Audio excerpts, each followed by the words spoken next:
नमस्कार, सुबह की 10 बजने को है। वक्त हो चला है अपना बिहार का। मैं हूं शुभे मिश्रा आपके साथ। साल 2025 बिहार के लिए चुनावी साल है और ऐसे में सत्ता पक्ष और विपक्ष दोनों चुनाव की तैयारी में युद्ध स्तर पर जुटे हुए हैं। विपक्ष बड़े बड़े वादों से जनता को लुभाने में लग गया है, तो सरकार अपने काम से जनता के बीच छाप छोड़ने में लगी है। सरकार के उन्हीं कामों में से एक है नौकरी। तो नीतीश कुमार ने बिहार में नौकरी की बहार ला दी है। सरकारी क्षेत्र में बम्पर बहाली हो रही है, तो रोजगार के नए नए दरवाजे भी खोले जा रहे हैं। कुल मिलाकर बिहार में नौकरी की बहार है। तो क्या चुनाव के लिए नीतीश कुमार तैयार है?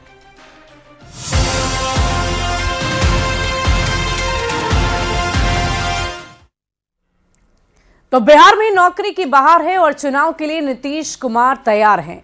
आंकड़े ये बताते हैं कि पिछले 4 साल में राज्य में 24 लाख युवाओं को नौकरी मिली है, जिसमें 5,16,000 युवाओं को सरकारी नौकरी मिली है।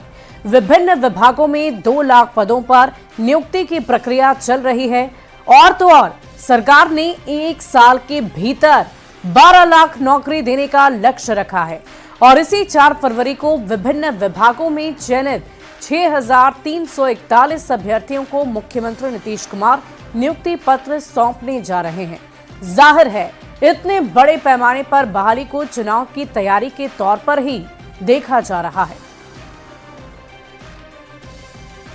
तो आपको बता दें कि बिहार में बड़े पैमाने पर नौकरियां दी जा रही है और इसी को लेकर तैयारी राज्य सरकार ने पहले से ही की थी। और ऐसे में अगर हम साल 2025 की बात करें तो साल 2025 बिहार में चुनावी साल है और इसके मद्देनजर नौकरियों को देना बिहार सरकार की एक बहुत बड़ी तैयारी को दर्शाता है।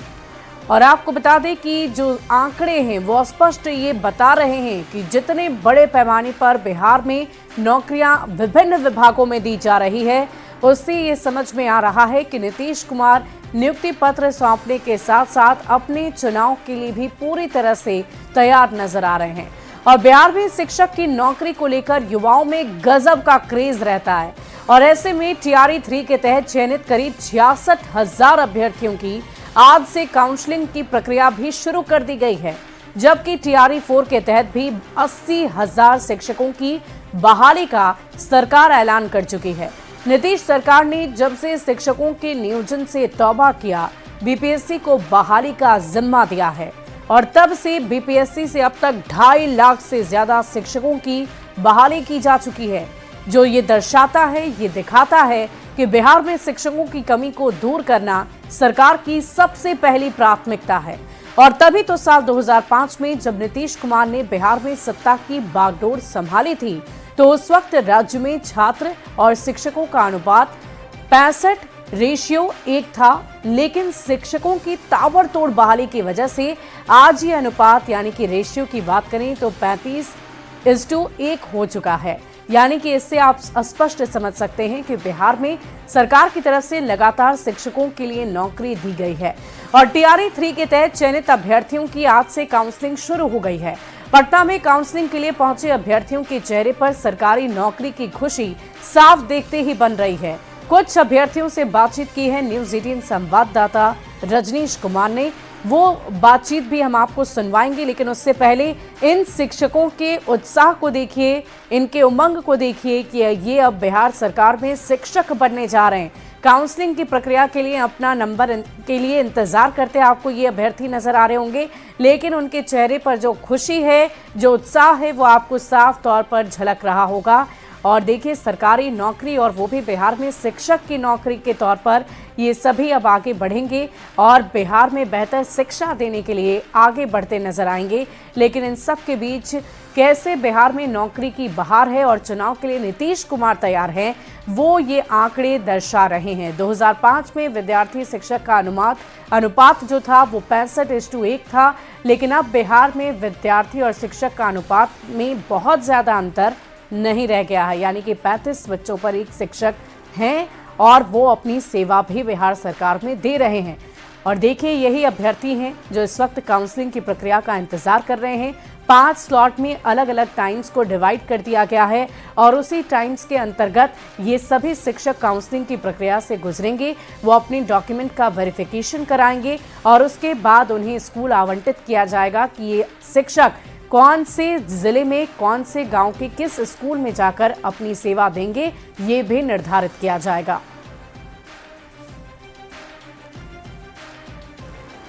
बिहार में टीआरई 3 के सफल अभ्यर्थियों की आज से काउंसलिंग शुरू हो गई है और राज्य भर के और इसके साथ साथ राज्य के बाहर से जो अभ्यर्थी हैं वो बिहार के 38 जिले पहुंचने लगे हैं।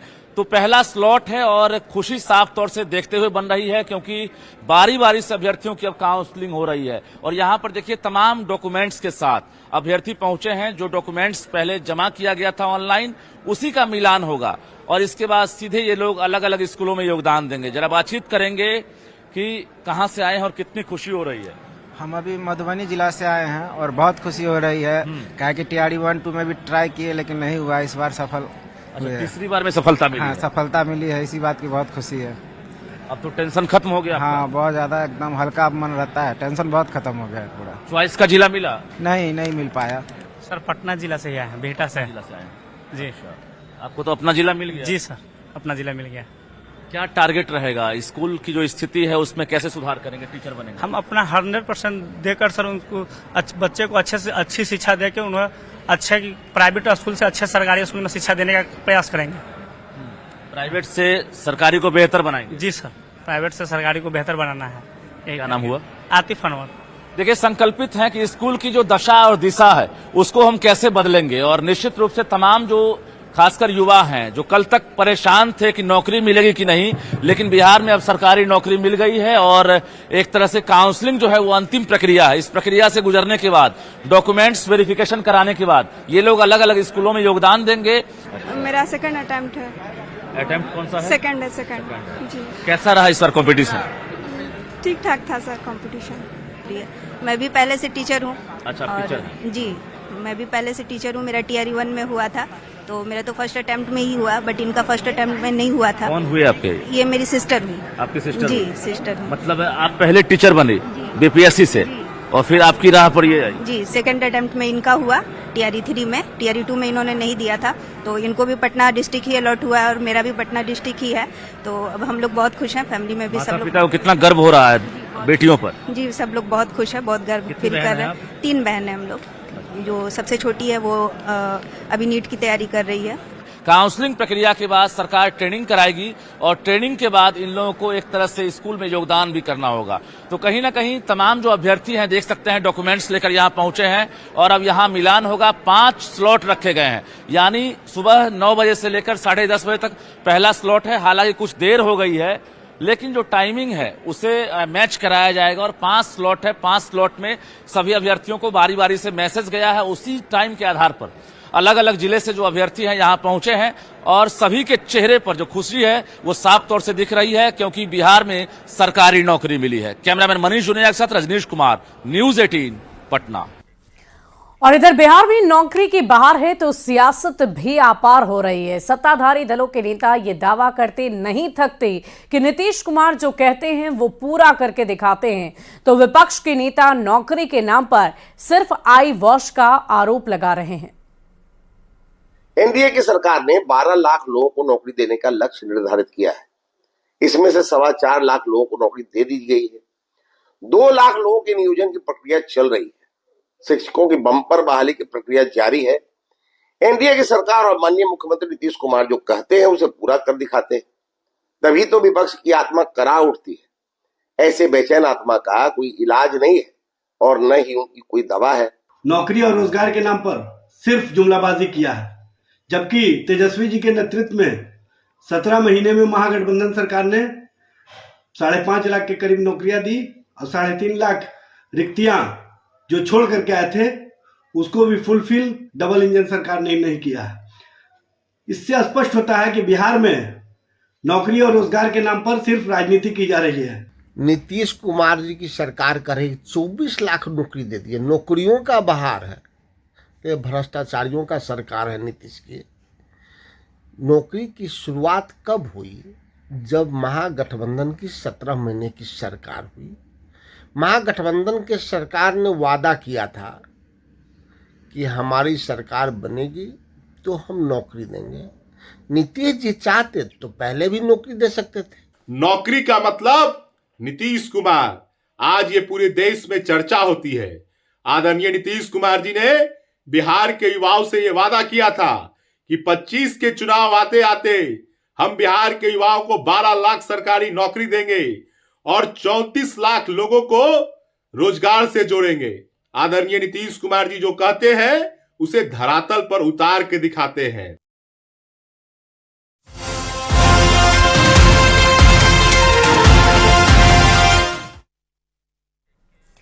बढ़ते आगे बड़ी खबर आपको बता रहे हैं, बेतिया से ये बड़ी खबर आ रही है। लौरिया के मठिया गांव में 6 लोगों की संदिग्ध मौत मामले में 4 सदस्यों की टीम आज डीएम और एसपी को रिपोर्ट सौंपेगी। 4 अधिकारियों की टीम ने प्रभावित परिवारों से बातचीत की है और इसके साथ ही आसपास के लोगों का बयान भी दर्ज किया गया है। टीम के रिपोर्ट के बाद पुलिस आगे की कार्रवाई करेगी। बेतिया से ये बड़ी खबर आपको बता रहे हैं। आपको बता दें कि 6 लोगों की संदिग्ध मौत हो गई, जिसके बाद लगातार जांच पड़ताल की जा रही है। न्यूज 18 के कैमरे ने सुपर एक्सक्लूसिव तस्वीरें भी आप तक पहुंचाई थी, जहां पर शराब की पाउच फेंकी हुई नजर आ रही थी। और इसी पूरे मामले को जब न्यूज 18 ने प्रमुखता से दिखाया है तो इस पूरे मामले पर संज्ञान लेते हुए आगे जांच पड़ताल की प्रक्रिया जारी है। लौरिया के मठिया में 6 लोगों की संदिग्ध मौत के बाद जांच टीम अपनी रिपोर्ट आज प्रशासन को सौंपेगी। और जिस तरह से मठिया में एक के बाद एक 6 लोगों की मौत हो गई थी और मौत के बाद जिस तरह से गांव में हड़कंप मचा हुआ था, जिसके बाद प्रशासन की तमाम टीमें जरूर गांव में पहुंची है और आज भी मेडिकल की टीम मठिया के आसपास के गांव में भी कैंप कर रही है और लोगों के स्वास्थ्य का जांच कर रही है कि कोई इसके बाद कोई बीमार तो नहीं है। लेकिन जिस तरह से 4 सदस्यीय टीम ने गांव पहुंचकर जांच की है और विशेष तौर पर जो प्रभावित परिवार हैं उन परिवारों का बयान दर्ज किया है और जिस तरह से बेतिया के एसपी डॉक्टर सौर सुमन का बयान आया है पूरे मामले में कि अब तक शराब पीने की पुष्टि नहीं हो पाएगी, लेकिन जब तक ये 4 दिवस सदस्यीय जो टीम है वो अपना रिपोर्ट नहीं देती है तब तक आगे की कार्रवाई नहीं की जाएगी। तो कुल मिलाकर कहें तो आज प्रशासन को इंतजार है जब 4 सदस्यीय टीम है जो अपना रिपोर्ट पूरे मामले में देगी कि आखिर में जो 6 संदिग्ध मौत हुई है उसका असली कारण क्या था। मुन्ना राज, न्यूज 18 बेतिया। और इस बीच औरंगाबाद से एक बड़ी खबर का रुख करेंगे। नबीनगर थाना इलाके में एक युवती से हुए गैंगरेप के मामले में 2 आरोपियों को गिरफ्तार कर लिया गया है। हालांकि एक आरोपी अभी भी पुलिस की गिरफ्त से बाहर है। जानकारी के अनुसार पीड़ित अपने प्रेमी से मिलने नबीनगर गई हुई थी और उसी समय बंदूक की नोक पर युवकों ने उसे अगवा कर लिया और फिर उसके साथ गैंगरेप की वारदात को अंजाम दिया गया था। इस वक्त की बड़ी खबर औरंगाबाद से आपको बता रहे हैं, जहां 3 गैंगरेप के आरोपी युवकों की गिरफ्तारी हो गई है।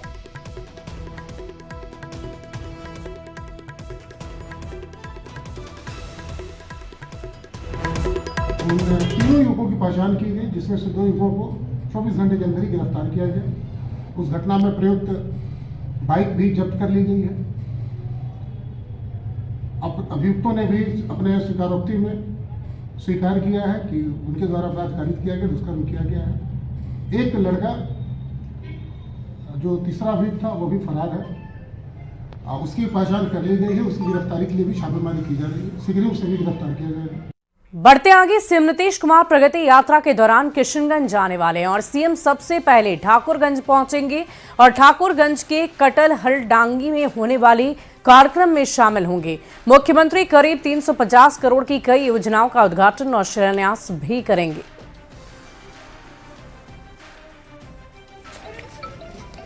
प्रगति यात्रा के दौरान मुख्यमंत्री नीतीश कुमार आज किशनगंज पहुंचेंगे और उसके पहले किशनगंज में जो तैयारी है उसकी हम तस्वीर दिखा रहे हैं कि यहाँ बड़ी संख्या में जो जीविका दीदी हैं वो यहाँ पर तैयारी में जुटी हैं और खास तौर पर मुख्यमंत्री नीतीश कुमार जहाँ भी जाते हैं वहाँ जीविका दीदी रहती हैं और उनसे मुख्यमंत्री मुलाकात भी करते हैं। और देखिए यहाँ पर जो जीविका दीदी हैं, जो जीविका समूह के द्वारा पर रंगोली बनाई जा रही है मुख्यमंत्री के स्वागत के लिए, और दूसरी ओर जो स्टॉल है वो भी लगाए गए हैं अलग अलग समूहों के द्वारा, सरकार के अलग अलग विभागों के द्वारा। किशनगंज में मुख्यमंत्री नीतीश कुमार कई योजनाओं की सौगात लेकर के भी आ रहे हैं। किशनगंज के लोगों को बड़ा तोहफा भी दिया जाएगा।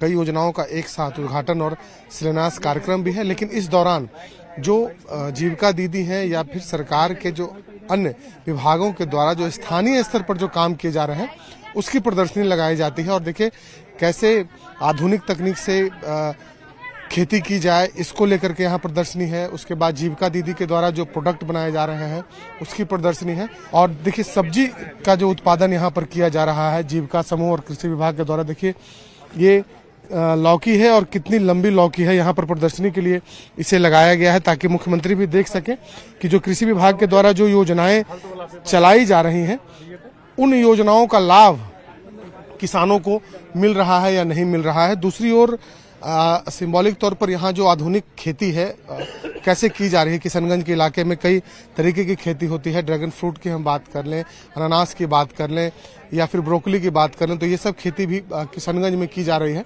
तो कई योजनाओं का की जो सौगात है वो लेकर के मुख्यमंत्री नीतीश कुमार किशनगंज पहुंचने वाले हैं। हालांकि कुहासा है, बिहार के लगभग सभी जिलों में इस वक्त मौसम विभाग ने कुहासे को लेकर अलर्ट जारी किया है। तो संभावना इस बात की भी जताई जा रही है कि मुख्यमंत्री थोड़ी देर से किशनगंज पहुंच सकते हैं। कैमरा पर्सन अजय दुबे के साथ शैलेंद्र, न्यूज 18 किशनगंज। बढ़ते आगे 22 जनवरी को गोपालगंज की वीएम मैदान में एनडीए का कार्यकर्ता सम्मेलन होने वाला है। गोपालगंज के जेडीयू सांसद और पार्टी के राष्ट्रीय कोषाध्यक्ष डॉक्टर आलोक कुमार सुमन ने कहा है कि 2025 के विधानसभा चुनाव में एक बार फिर से नीतीश कुमार को मुख्यमंत्री बनाने के लक्ष्य के साथ इन सम्मेलनों का आयोजन किया जा रहा है। 25 की जो विधानसभा की हम लोगों का स्लोगन है कि 2025 फिर से नीतीश और 2025 225 इस नारे को बुलंद करते हुए और अपने कार्यकर्ताओं को ये चीज़ बताई जाएगी कि हमारी सरकार और हमारे परम पूज्य माननीय मुख्यमंत्री जी ने जो 20 साल में जो कार्य किए हैं उस कार्य को जनता तक पहुंचाया जाए। वहीं जीतन राम मांझी ने एक बार फिर कार्यकर्ताओं के बहाने ही सही 40 सीट की मांग कर ली है। हालांकि मांझी ने इसे सिर्फ कार्यकर्ताओं की इच्छा बताई है और ये कहा है कि सब कुछ समय आने पर समन्वय के साथ तय कर लिया जाएगा। मांझी ने कहा कि हम सीटों की मांग अपने परिवार में नहीं करेंगे तो क्या आरजेडी से करेंगे।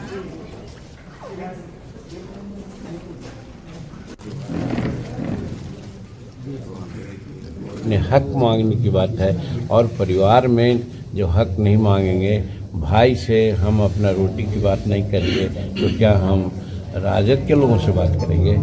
इसलिए कोई विषमता नहीं, किसी प्रकार की बात नहीं। जो भी सीट तय किया जाएगा एनडीए का उस पर सभी पार्टनर लोग लड़ेंगे। सीट के पहले चाहे जो तीरा घींची हो वो कहेंगे हमको इतना चाहिए, वो कहेंगे उतना चाहिए। हमारे लोग भी कह रहे हैं कि भाई 40 सीट होना चाहिए। बढ़ते आगे बेगूसराय में जमीन के विवाद में एक महिला ने खुदकुशी की कोशिश की, लेकिन समय रहते लोगों की सूचना पर डायल 112 की टीम ने मौके पर पहुंचकर उसे बचा लिया। महिला ने घर के बाहर सुसाइड नोट लगा दिया था। महिला का ये आरोप है कि जमीन के विवाद में उसे परेशान किया जा रहा है और घर बनाने से भी रोका जा रहा है, जिससे परेशान होकर उसने सुसाइड का खौफनाक कदम उठाया था। लेकिन डायल 112 की टीम ने घर के वेंटिलेटर को तोड़कर महिला की जान बचा ली है। उसको भी उतार दीजिए, उसको उतार दीजिए।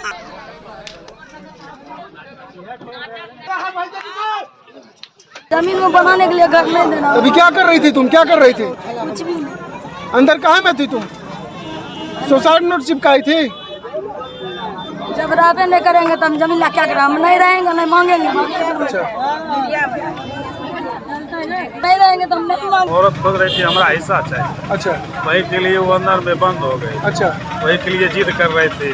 अच्छा, सब प्रशासन आया। सुसाइड नोट बाहर में चिपका हुआ था। हाँ, वही जमीन के लिए कि हमको जमीन नहीं देगा तो हम आत्महत्या करने की प्रयास कर रही थी। जी कि एक महिला मतलब कि जो अंदर में मतलब कि जो शटर लगा के अंदर में बंद हो गई। बाद में उसके वो बाल बच्चा के साथ पति से बातचीत हुई तो बोला कि जो सुसाइड नोट बाहर में लगा के अंदर में सुसाइड कर रही। तत्पर हम लोग यहाँ पहुँचे, ड्राइवर साहब और पब्लिक की मदद से मतलब वेंटिलेटर तोड़ के महिला को बाहर निकाला गया सुरक्षित, है ना। महिला किसी भी तरह का। और फिलहाल इस बुलेटिन में अभी के लिए बस इतना ही। एक